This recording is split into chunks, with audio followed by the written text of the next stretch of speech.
On an ordinary morning in the quiet outskirts of Riverstone Lane, something extraordinary unfolded, so extraordinary that the entire neighborhood would remember it for decades. It began with a small, trembling hand offering the last $3 she had left, and it ended with the thunder of 1,000 motorcycle engines shaking the earth beneath her feet. And in the middle of it all stood a small black girl named Marley Pierce, a 12-year-old with shoes too worn, pockets too empty, and a heart too full for a world that had never been kind to her. If you believe in kindness, second chances, and humanity still being alive, make sure you like, comment, share, and subscribe to the channel, Kindness Tales.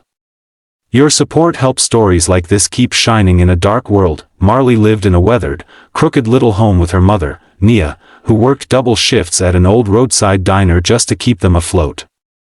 Their neighborhood wasn't dangerous, but it was forgotten, ignored, hidden, overlooked. Houses leaned as if they were tired, roofs sagged under years of storms, and the cracked pavement seemed to whisper about the families who used to live here before hard times swallowed them whole. Yet Marley carried herself with a soft resilience, a certainty that even in forgotten places, kindness could make someone feel seen. That morning, Marley walked slowly home from school, her backpack missing a strap and dragging awkwardly behind her. It was lunchtime, but she hadn't eaten. The $3 she kept in her pocket were supposed to buy a sandwich, but she knew her mother hadn't eaten either. She had planned to give it to her when she returned home. But as she crossed the sunlit parking lot of an abandoned gas station, Marley noticed a huge man sitting on the curb, massive boots, heavy tattoos, a black leather vest draped over his shoulders, and a motorcycle that looked older than the building behind him. His face was rough, tired, and strangely pale. He looked like someone carved from stone, someone the world feared before it even knew him, but Marley saw something else: pain. Real pain. The man pressed a hand against his forehead, his chest rising and falling too fast. Beside him lay a torn wallet and scattered coins. Marley hesitated. Every adult in her life had warned her to avoid bikers, especially ones who looked like him. They called them dangerous, untrustworthy, violent. But Marley believed in seeing people by their eyes, not their rumors, and when the man slowly lifted his gaze, she saw an exhaustion that felt familiar. An exhaustion she saw in her mother almost every night. Even though fear twisted in her stomach, she walked closer, her little shadow stretching across the pavement.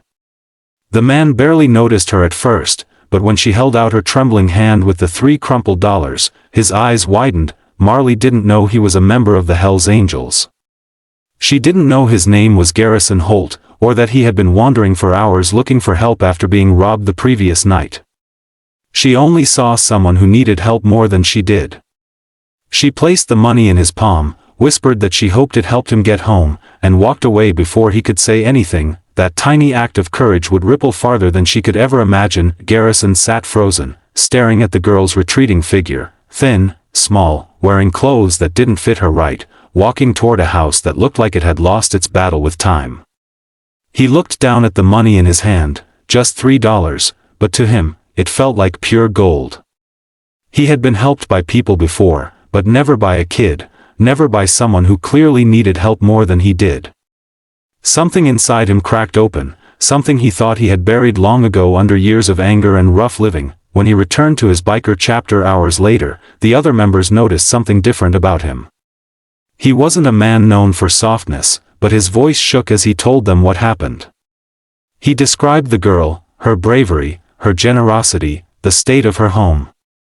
And without hesitation, every biker in the room stood up, not with anger, not with pity, but with purpose. They knew what they had to do. The next morning, bright, clear, and warm, the ground began to tremble before sunrise. Marley woke to a distant rumble, a strange rolling sound like thunder coming from the earth itself. At first she thought it was a storm, but when she looked out the window, her breath caught. Hundreds of motorcycles were lined up on the long road leading to her house, forming a river of chrome and leather glistening in the sunlight.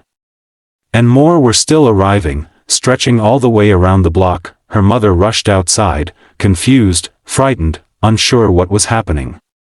Marley stepped onto the porch, her heart pounding. And then she saw him, Garrison Holt, now standing tall, strong, and no longer pale. He smiled at her with a warmth she didn't expect from a man so intimidating. Then something happened Marley would remember for the rest of her life. The bikers, nearly 1,000 of them, removed their helmets and placed them over their hearts as Garrison told her mother what Marley had done. He explained how that $3 wasn't just money, it was an act of humanity that shook him awake. He said Marley didn't just help a biker, she helped a man who had lost faith in people. Then he pointed back toward the line of motorcycles, and dozens of bikers stepped forward carrying bags, boxes, envelopes, backpacks, everything from groceries to cash to school supplies, even new clothes and repairs lined up for their home. Some offered to fix the roof, repaint the house, repair the windows, even build a new porch.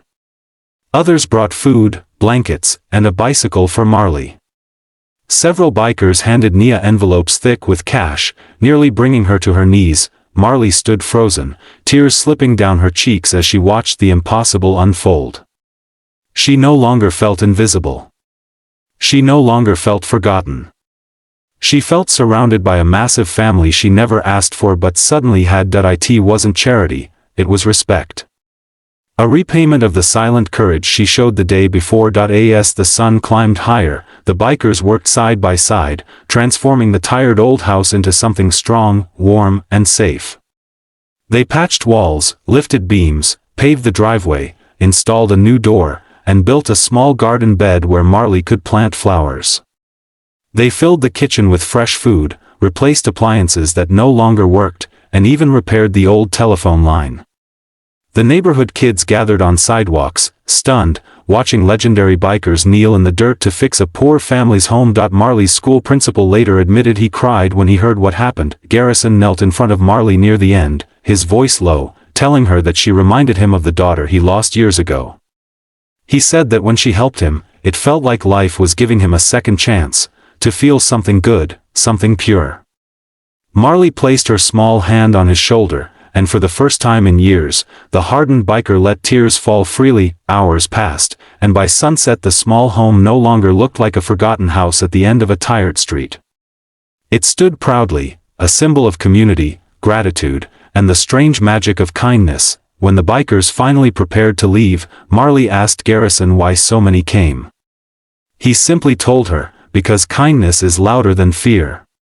She watched the 1,000 engines roar to life, creating the same thunder she woke to that morning, but now it felt like music, a celebration, a promise. Before the final biker left, Marley turned to the camera of the YouTube storyteller and asked viewers to comment one word describing what kindness means to them, reminding everyone that even the smallest act can change a life forever. And so, in the golden glow of the setting sun, a 12-year-old girl in a once-forgotten neighborhood learned the most powerful truth of all: kindness doesn't need to be big to be life-changing, it just needs to be real.